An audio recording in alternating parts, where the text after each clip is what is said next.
Hello students, welcome to online class of physics. Today in this session, we are going to solve numerical problems which are based on potentiometer and its applications. We know that potentiometer is a device which we can use to compare EMF of two cells, or we can use it to find EMF of a cell or internal resistance of a cell.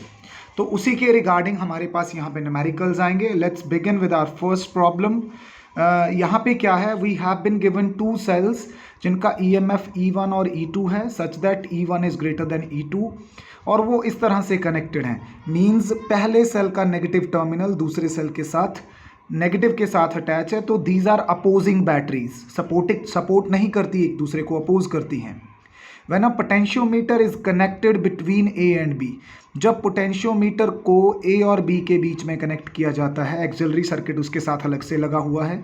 The balancing length is 300 centimetre, मतलब उसके 0 point से लेके अगर 300 centimetre दूर चले जाते हैं तो गैल्वेनोमीटर नल डिफ्लेक्शन देता है.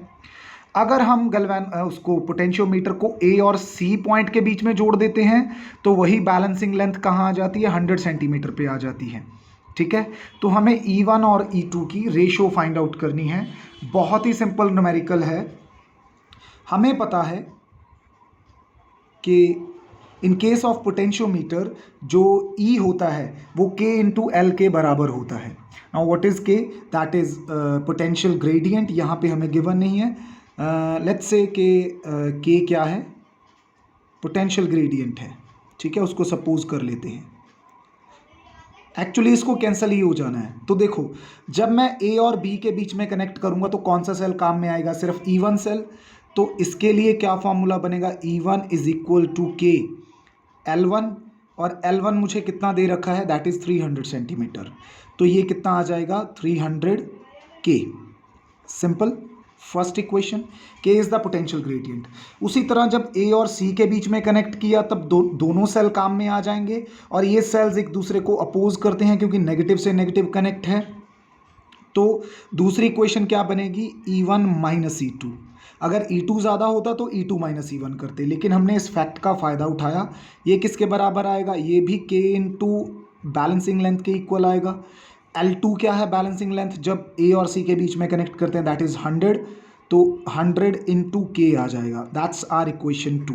अभी कुछ नहीं करना, अपने को सेकेंड इक्वेशन को फर्स्ट इक्वेशन के साथ क्या कर देना है, डिवाइड कर देना है. तो क्या आ जाएगा यहाँ से, E1 minus E2 by E1, यानी कि लेफ्ट हैंड साइड से लेफ्ट हैंड साइड डिवाइड कर दी, इज इक्वल टू इधर राइट हैंड साइड से राइट हैंड साइड डिवाइड करेंगे, 300 K. ये K कोई यूनिट नहीं है, this is potential gradient. K L1 होता है, राइट. इस बात का आप ध्यान रखना. So this will come out to be K के साथ K कैंसिल, राइट. 100 बाई 300 कितना आ जाएगा, 1/3. आप इसको यहाँ से सॉल्व कर लो. किस वे से करोगे, that will be E1 by E1 कितना आ जाएगा, 1. E2 by E1 as such लिख लेंगे हम. Then it will be equal to 1/3. E2 by E1 को आप उस तरफ ले जाइए और 1/3 को इधर ला के माइनस कर दीजिए. So you will get 1 minus 1/3 is equal to E2 by E1. यहाँ से आपका E2 बाई E1 कितना आ जाएगा, 3 1s are 3 minus 1, that will become 2/3. या फिर आपको इस वे में दे सकते हो, मतलब यह आपका आंसर हो सकता है E2 रेशो E1, ये आ गया आपका 2/3. अगर आपको फाइंड आउट करना था E1 एंड E2 तो इसका उल्टा हो जाएगा, that is nothing something difficult, that will turn out to be 3/2. तो इस वे से इसका हमारे पास क्या आ गया, आंसर आ गया. तो बहुत ही सिंपल सोल्यूशन है, राइट. कौन सा फॉर्मूला यूज़ किया, E is equal to K L1. जो हमारा सेल होता है जिसके लिए हम काम कर रहे होते हैं पोटेंशियोमीटर के साथ, वो जब बैलेंस कर जाता है तो किसके बराबर होता है, potential gradient into balancing length. ये फॉर्मूला हमने ऑलरेडी डिस्कस किया था. Let's go on to the next problem. ये भी बहुत इंटरेस्टिंग प्रॉब्लम है, और ये वाली प्रॉब्लम सबसे कॉमन है कॉम्पिटिटिव एग्जाम्स में भी और बोर्ड्स में भी. नल पॉइंट हैं किनके लिए, दो प्राइमरी सेल्स हमारे पास E1 E2, उनको दो डिफरेंट तरीकों से जोड़ा हमने. पहला तरीका क्या था, फर्स्ट बैटरी के नेगेटिव टर्मिनल के साथ दूसरी बैटरी का नेगेटिव टर्मिनल जोड़ा, तो उसका जो बैलेंसिंग लेंथ आ रहा था वो 120 आ रहा था, because they are opposing batteries, तो जल्दी ही बैलेंस हो जाएंगी. लेकिन अगर पहले टर्मिनल के नेगेटिव को, पहले बैटरी के नेगेटिव टर्मिनल को दूसरे बैटरी के पॉजिटिव के साथ जोड़ेंगे तो ये सपोर्टिंग बैटरीज हो जाएंगी, मतलब नेट ईएमएफ बढ़ जाएगा, तो इनको बैलेंस करने के लिए ज़्यादा लेंथ लगेगी। तो वही दिख रहा है हमें यहाँ पे 300 सेंटीमीटर। तो हमें दो चीज़ें करनी है, एक तो E1 और E2 की रेशो फाइंड आउट करनी है और दूसरा नल पॉइंट फाइंड आउट करना है E1 के लिए। मतलब अगर एक ही सेल होता E1 तो उसके लिए नल पॉइंट क्या आता, ये इतना सा क्वेश्चन है। तो सबसे पहले मैं क्या करता हूँ, इसकी इक्वेशंस बनाता हूँ सॉल्यूशन में। बहुत सिंपल बनेगा ये भी। देखो सबसे पहले क्या इमेजिन कर लो कि ये फर्स्ट वाला अरेंजमेंट है हमारे पास, दोनों अपोजिंग बैटरीज हैं, तो E1 माइनस E2 आएगा, राइट। ये किसके बराबर होगा, के L1 के। इसके लिए बैलेंसिंग लेंथ कितनी है, 120, so I will write it as 120 के, right. Let's call this equation number 1।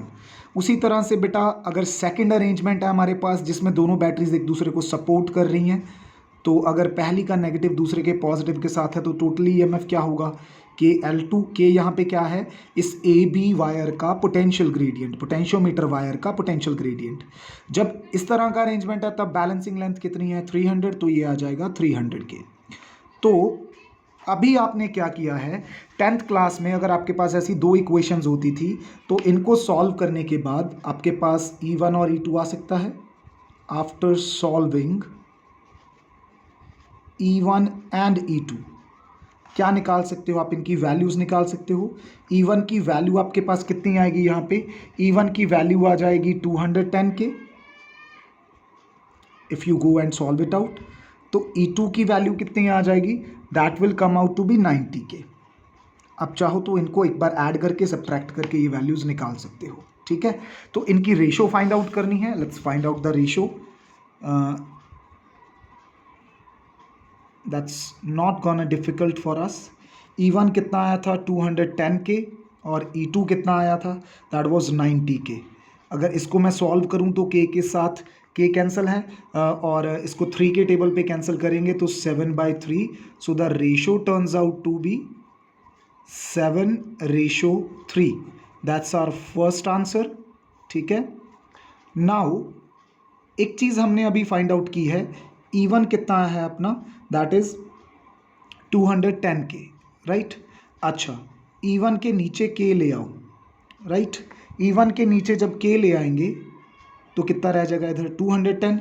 What is E1 bye के, हमें पता है कि जो पोटेंशियल ग्रेडियंट होता है, मतलब हमारे पास इक्वेशन होती है किसी सेल के लिए, E इज इक्वल टू के L1 होती है। सो इफ़ E1 के नीचे के आ जाए तो बेसिकली किसके इक्वल होगा, L1 के, दैट इज़ बैलेंसिंग लेंथ। तो यहाँ से L1 कितनी आ जाएगी अपनी, 210 सेंटीमीटर्स। ये तो कुछ नहीं करना था, बस उसको रीअरेंज करना था, कुछ कैलकुलेट करना ही नहीं पड़ा यहाँ पे, तो बड़ी सिंपल सी बात थी, ठीक है। तो इतने इजी न्यूमेरिकल है इसके, अगर आपको कॉन्सेप्ट बहुत अच्छे से आ गया है। चलिए थर्ड क्वेश्चन पे चलते हैं। एक 10 मीटर लॉन्ग वायर है, ये वाली AB वायर, इसकी बात हो रही है। इस वायर का रेजिस्टेंस कितना है, 20 ओम है, और इसको पोटेंशियोमीटर वायर की तरह यूज़ किया गया। ये पोटेंशियोमीटर का एक सिंपल सर्किट डायग्राम है, ठीक है। तो AB यहाँ पे पोटेंशियोमीटर की टोटल वायर है और वो कितनी है, 10 मीटर लंबी है। इस वायर का रेजिस्टेंस कितना है, 20 ओम है। अभी बाकी चीज़ें इसके साथ क्या अटैच्ड है, एक अननोन यहाँ पे रेजिस्टर है और एक 5 वोल्ट की ड्राइवर बैटरी है। हमने क्या किया, इसके जीरो एंड के साथ एक ऐसा सेल लगा दिया जिसका हमें EMF नहीं पता है, और उसको जब 0 पॉइंट से लेके आगे जॉकी को राइट करवाया तो 600 सेंटीमीटर पे गैल्वेनोमीटर ने कोई डिफ्लेक्शन नहीं दी। तो हमें क्या पता करना है, एक तो पता करना है कि इस AB वायर का पोटेंशियल ग्रेडियंट क्या है, पहली बात। दूसरा, ये अननोन EMF कितना है। अभी इस क्वेश्चन को थोड़ा आराम से सॉल्व करेंगे क्योंकि हमें बेसिक कॉन्सेप्ट्स आते हैं। पोटेंशियल ग्रेडियंट जो होता है वायर का, पोटेंशियल ग्रेडियंट जो होता है वायर का के, वो किसके बराबर होता है, potential drop across the wire, right, upon length of wire, total length, ठीक है। क्या हमें वायर की टोटल लेंथ पता है, हमें वायर की टोटल लेंथ पता है 10 मीटर। हमें सिर्फ क्या नहीं पता कि A से लेके B तक पोटेंशियल ड्रॉप कितना हो रहा है। क्या मैं उसको निकाल सकता हूँ, जी हाँ बिल्कुल निकाल सकता हूँ। अच्छा कुछ और भी गिवन है हमें, हाँ ये गिवन था एक्चुअली, ये जो रजिस्टर है ये अननोन नहीं है, दिस इज 480 ओम। हाँ ठीक है, तो पोटेंशियल ड्रॉप कैसे निकालेंगे, इसको आप याद रखना, फॉर्मूला को इक्वेशन 1 बना के रख लो भले अपने पास। नाउ हम क्या कह सकते हैं कि टोटल रेजिस्टेंस कितना है अपना, वो हो गया 480 इस रेजिस्टर का और 20 ओम इसका, राइट। इसी तरह से इस वायर के अक्रॉस पोटेंशियल ड्रॉप निकालना है ना, तो पहले मैं किसी तरह से करंट निकाल लूँगा, राइट। बैटरी कितनी है, 5 वोल्ट की है, तो यहाँ से आप क्या करो, एक हेल्प कर दो मेरी, क्या निकालने के लिए, करंट निकालने के लिए। ये आई करंट इसमें जा रहा है, राइट, इस तरह से। तो ये आई करंट निकालने की कोशिश कर रहा हूँ मैं किसी तरीके से। What is this I going to be? I according to that is going according to Ohm's law is going to be V by R.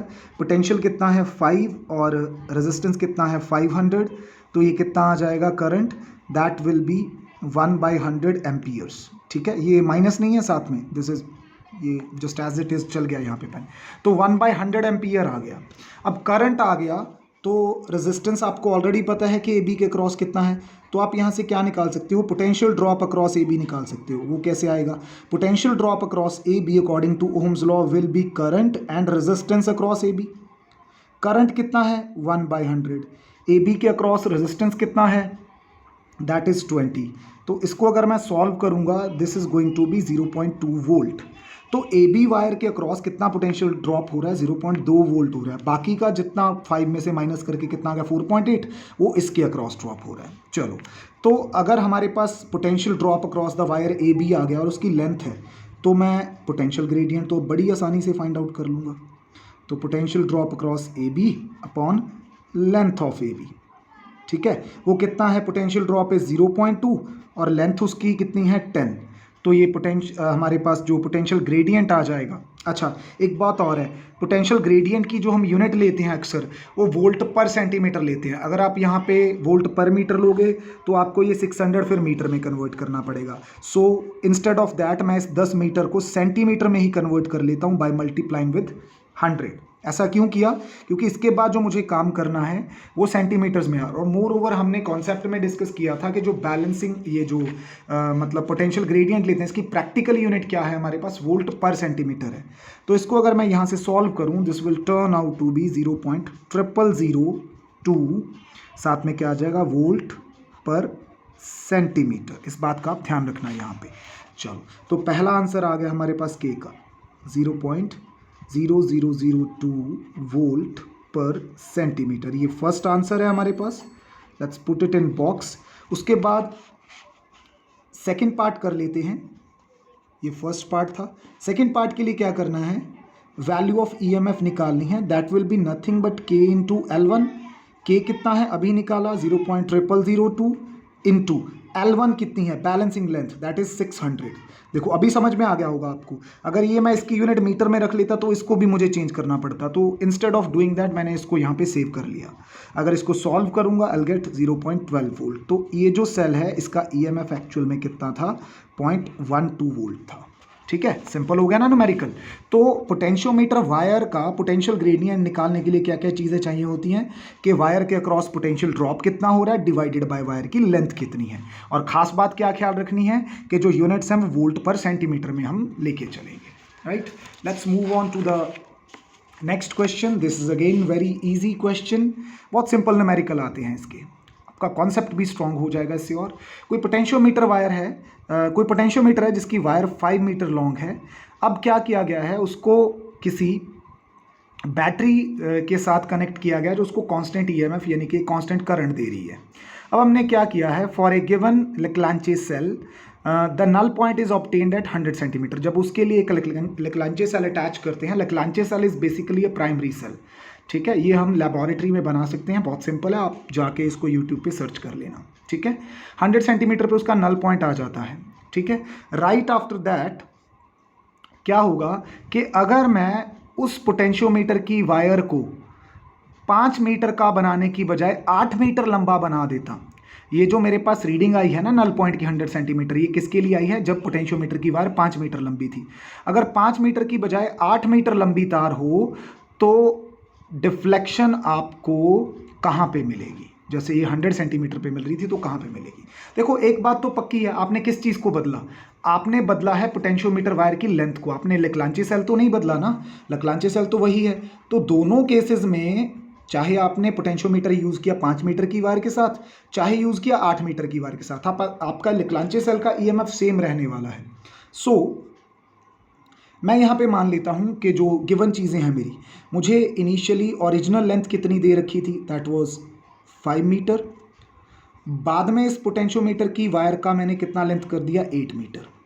अच्छा, जब ये L थी तो balancing length which I am denoting with L1 कितनी आ रही थी, 100 centimetre. अब बाद में कितनी आएगी ये मुझे पता नहीं है, ये निकालनी है मुझे, ठीक है। तो ये सब डाटा के साथ अगर मैं यहाँ पे काम करूँ तो मुझे पता है कि बेसिकली जो लेक्लांचे सेल का, ये मैं किसके लिए काम कर रहा हूँ,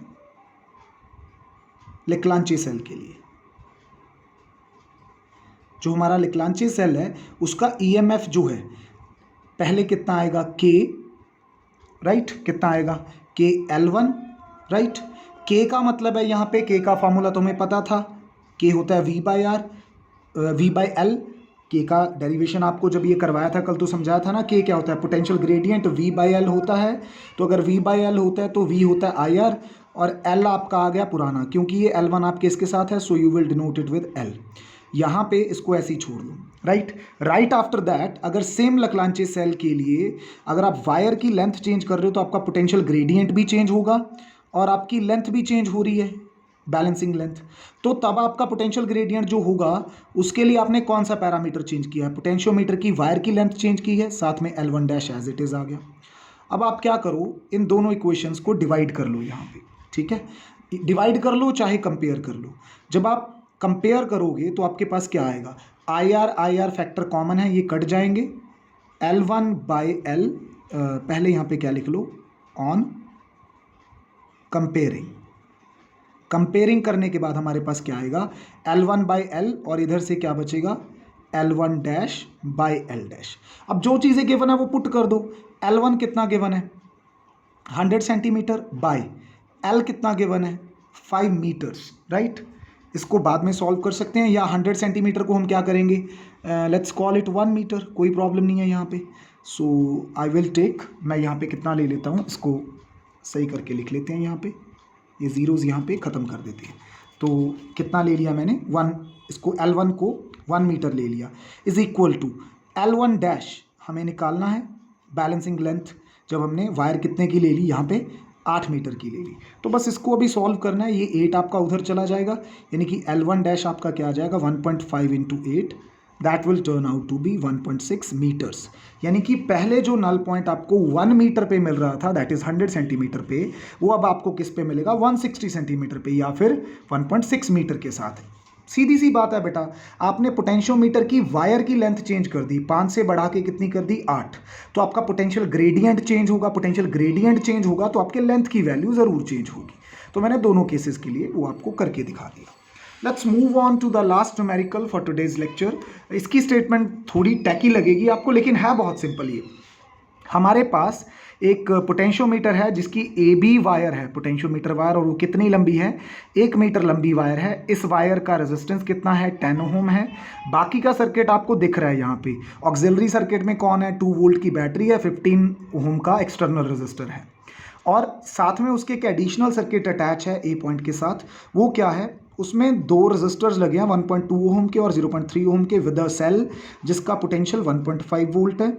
और जब उसको इस वायर पे चलाते हैं हम, तो O पॉइंट क्या ऊपर आके वो क्या कर जाता है, बैलेंस कर जाता है। मतलब AO जो है वो बैलेंसिंग लेंथ है इस सर्किट के लिए। तो हमें एक तो पोटेंशियल ग्रेडियंट फाइंड आउट करना है AB का, और दूसरा AO लेंथ फाइंड आउट करनी है जिस पे जाके गैल्वेनोमीटर कोई डिफ्लेक्शन नहीं दिखाता। तो सबसे पहली बात तो ये है कि पोटेंशियल ग्रेडियंट कैसे फाइंड आउट करेंगे AB का, वो तो मैं आपको अभी सिखा चुका हूँ कि AB का जो पोटेंशियल ग्रेडियंट है वो potential drop across AB upon length of AB के ऊपर डिपेंड करेगा। तो AB के अक्रॉस कितना पोटेंशियल ड्रॉप होगा ये मैं निकाल लेता हूँ, सिंपल कैलकुलेशन है। लेंथ ऑफ AB हमें गिवन है 1 मीटर, तो इसको ऐसा छोड़ के सबसे पहले मैं वो निकालने के लिए चलता हूँ VAB। पोटेंशियल ड्रॉप इसके अक्रॉस कितना होगा, जितना इसका रेजिस्टेंस है इनटू जितना इसके अंदर करंट जा रहा है। अब इसके अंदर कौन सा करंट जा रहा है, ये पॉजिटिव टर्मिनल से चल के ऐसे जाके फिर वापस ऐसे आ रहा है। तो ये सर्किट के अंदर मुझे पहले टोटल रेजिस्टेंस फाइंड आउट करना होगा। टोटल रेजिस्टेंस क्या होगा, resistance of AB plus external resistor series में है। रेजिस्टेंस ऑफ AB कितना है 10 और दूसरा साथ में कितना है 15, तो ये कितना आ गया 25 ओम। ठीक है, अभी आपको करंट निकालना है तो वो बड़ा सिंपल है। करंट कितना आएगा, जितना पोटेंशियल सोर्स है डिवाइडेड बाय जितना करंट है।